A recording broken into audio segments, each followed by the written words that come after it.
25 years ago, journalist Malcolm Gladwell's bestseller, The Tipping Point, was one of those books that seemed to reach people from all sorts of backgrounds. It was about how ideas and trends could tip into mass social epidemics, from behavior to movements to products. His new book is a follow-up to that one. It focuses on the dark side of viral phenomena. It's called Revenge of the Tipping Point: Over Stories, Super Spreaders, and the Rise of Social Engineering. And Malcolm Gladwell joins us now live. Good morning. Good morning. Good morning.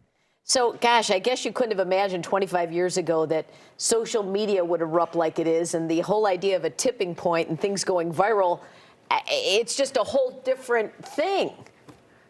Oh, yeah. So much. I went back to this book after 25 years. Originally, I was just going to kind of do a simple revise and reissue it. And then I realized I can't. I mean, not only has the world changed, I've changed. I had so many more ideas about epidemics and viral phenomenon. So, the things that jump out to me compared to 25 years ago: conspiracy theories, fentanyl, mass shootings.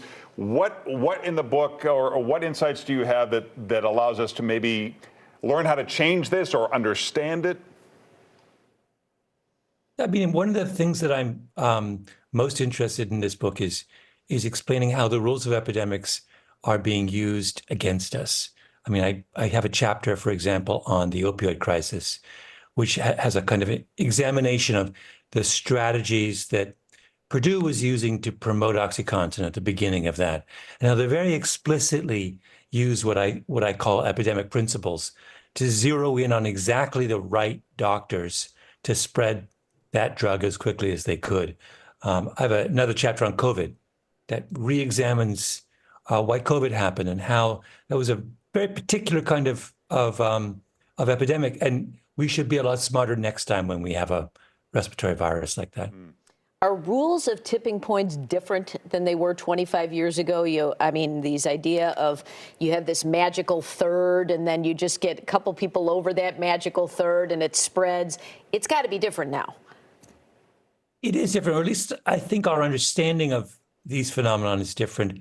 One of the chapters in the book looks at this question of how do we go from a country that was resolutely opposed to gay marriage to a country that was welcoming of it in less than 10 years. It's an extraordinary change that social scientists are still kind of baffled by, how it happened so quickly and so completely. I really, there's something about that transformation that struck me as being very kind of modern. I'm not sure that could have happened, a product of the particular way we interact with media, so I do think, yeah, that something has shifted.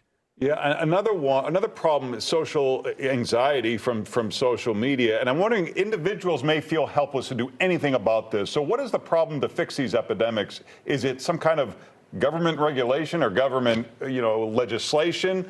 Or is there something we can do as individuals? I think there very much are things that we can do as individuals. There's an idea that I talk about in the book about what's called the magic third. And it's the idea that there are real changes that happen in group dynamics when outsiders reach about a third of the overall total of the group. That's something that ought to change the way we think about how we construct teams.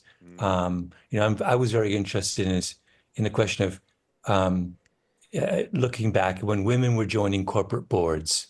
Adding one woman does not change the composition of the board, but adding 3 women does. There's something about that kind of reaching a critical mass of outsiders that is significant.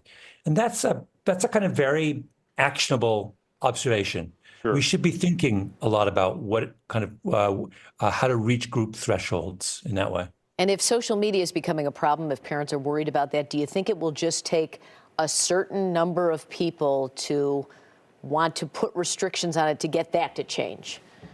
Well, one of the changes between now and 25 years ago is that I have kids now, and you could be certain in my household there will be restrictions on social media use for as long as humanly possible. Well, the book is Revenge of the Tipping Point: Over Stories, Super Spreaders, and the Rise of Social Engineering. Malcolm Gladwell will be at the Chicago Humanities Festival on Saturday at 7 p.m. at the Ramova Theater in Bridgeport. Thanks, Malcolm. Thank you. Thank you, guys.